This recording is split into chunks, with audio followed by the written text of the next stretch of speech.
नमस्कार मित्रों। कोई नहीं देगा तेरा साथ, यहां तुझे लड़ना भी खुद है और संभलना भी खुद है। इंसान कर्म करने में मनमानी तो कर सकता है, परंतु फल भोगने में नहीं। जिद, गुस्सा, गलती, लालच और अपमान खर्राटों की तरह होते हैं, जो दूसरे करे तो चुभते हैं और स्वयं करे तो एहसास तक नहीं होता।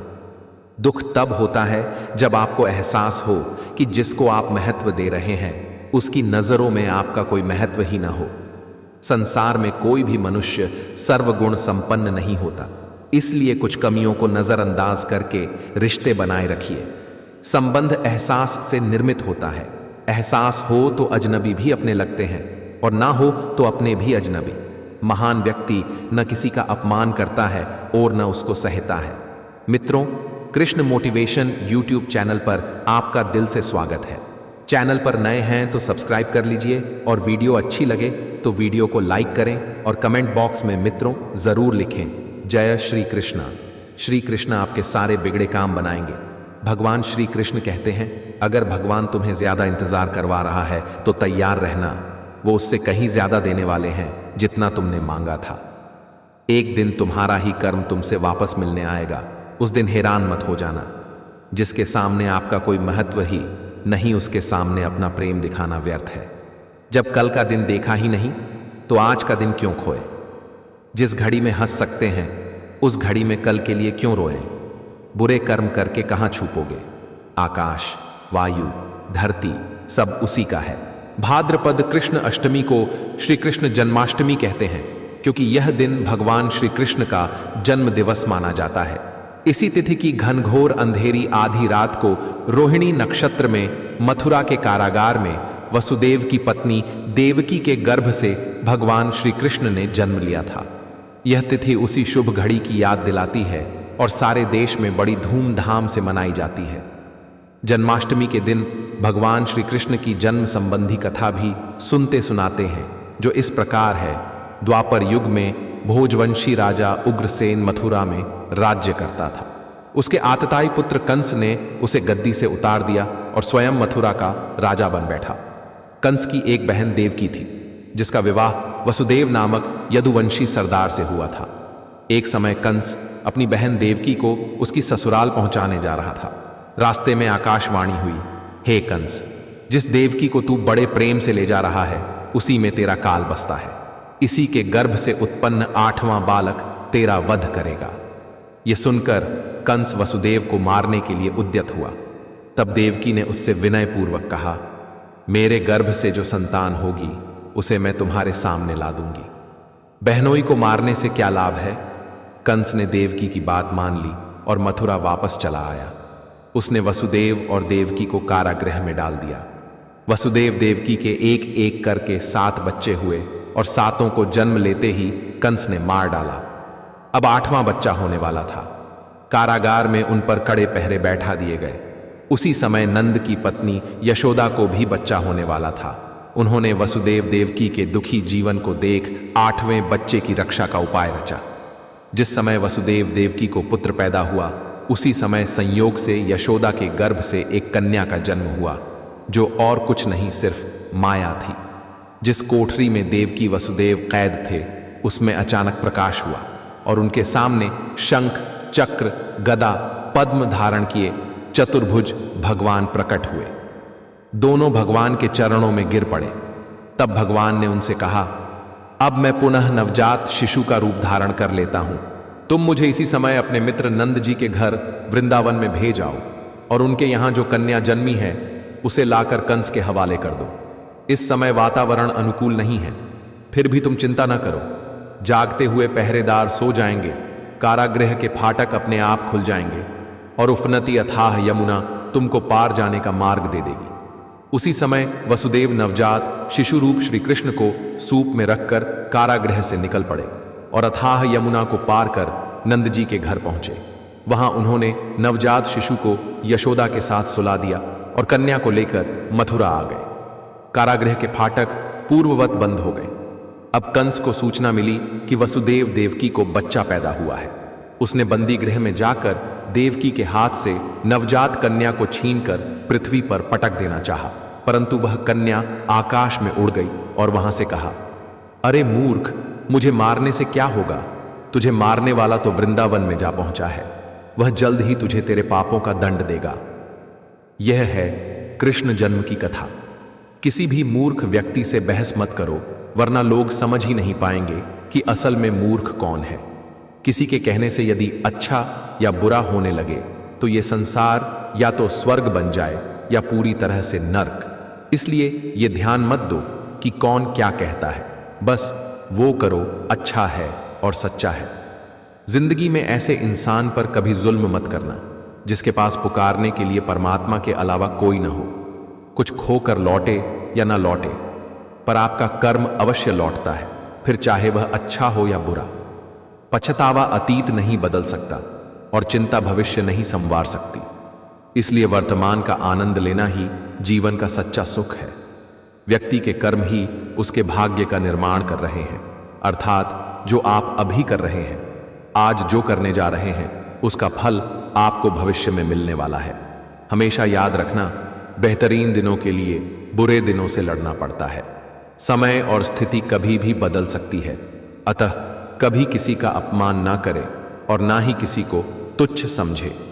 आप शक्तिशाली हो सकते हैं, पर समय आपसे अधिक शक्तिशाली है।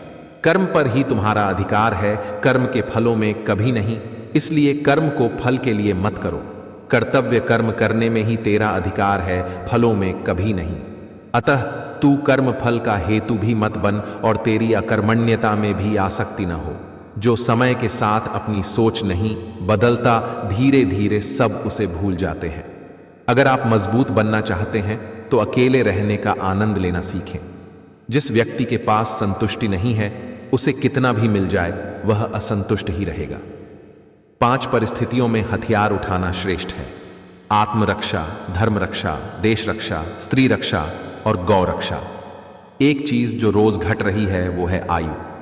एक चीज जो रोज बढ़ रही है वो है तृष्णा।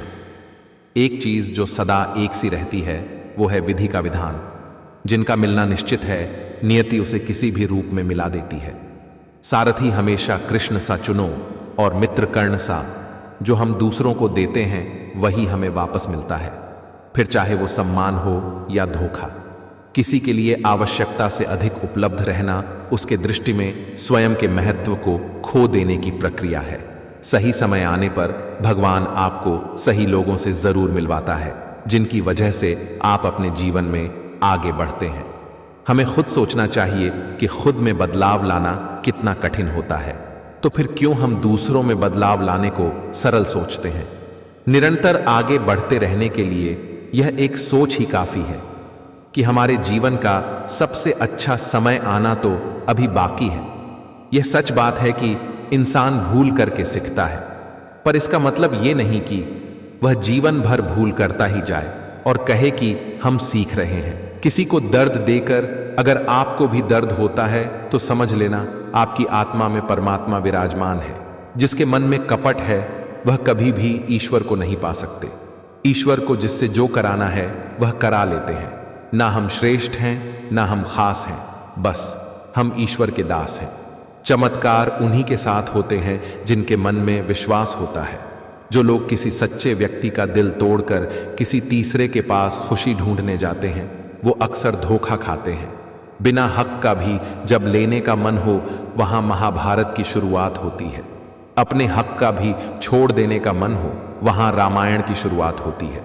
दूसरों की छांव में खड़े होकर तुम अपनी परछाई खो देते हो। अपनी परछाई बनाने के लिए तुम्हें स्वयं धूप में खड़ा होना पड़ेगा। सत्य कहो, स्पष्ट कहो, कहो ना सुंदर झूठ, चाहे कोई खुश रहे चाहे जाए रूठ। बुरे कर्म करने वाले सबसे नीच व्यक्ति जो राक्षसी प्रवृत्तियों से जुड़े हुए हैं और जिनकी बुद्धि माया ने हर ली है, वो मेरी पूजा या मुझे पाने का प्रयास नहीं करते। स्वीकार करने की हिम्मत और सुधार करने की नियत हो तो इंसान बहुत कुछ सीख सकता है। कोई हमारा बुरा करना चाहता है तो ये उसके कर्मों में लिखा जाएगा। हम क्यों किसी का बुरा सोचकर अपना कर्म और वक्त दोनों खराब करें। हमेशा सही संगत का चयन करें, क्योंकि संसार आपके व्यक्तित्व का मूल्यांकन आपकी संगत से ही करता है। अहंकार भी आवश्यक है जब बातें अधिकार, चरित्र और सम्मान की हो। बहुत विनम्रता चाहिए रिश्ते को निभाने के लिए। छल कपट से तो सिर्फ महाभारत रची जाती है।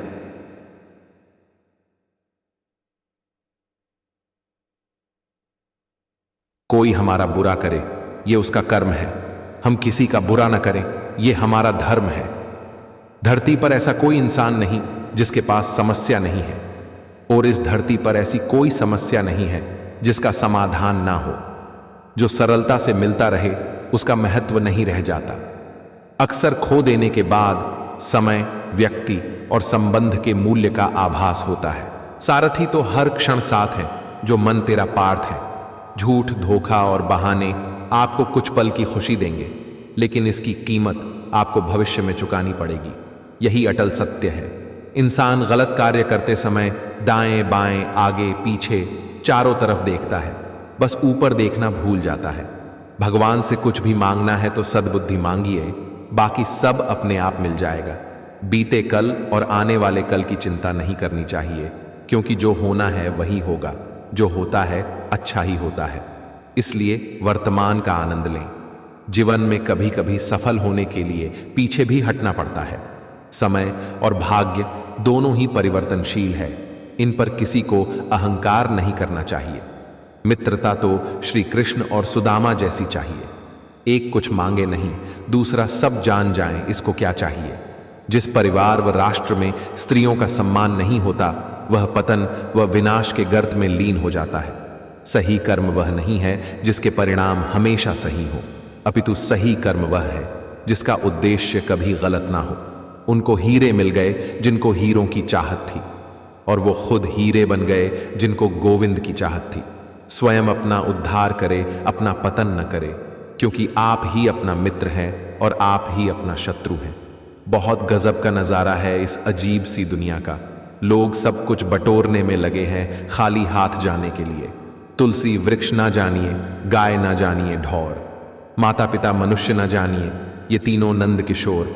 यानी तुलसी को कभी वृक्ष ना समझें, गाय को कभी पशु नहीं समझना चाहिए, माता पिता को मात्र मनुष्य ना समझो, क्योंकि ये तीनों साक्षात ब्रह्मा के रूप हैं।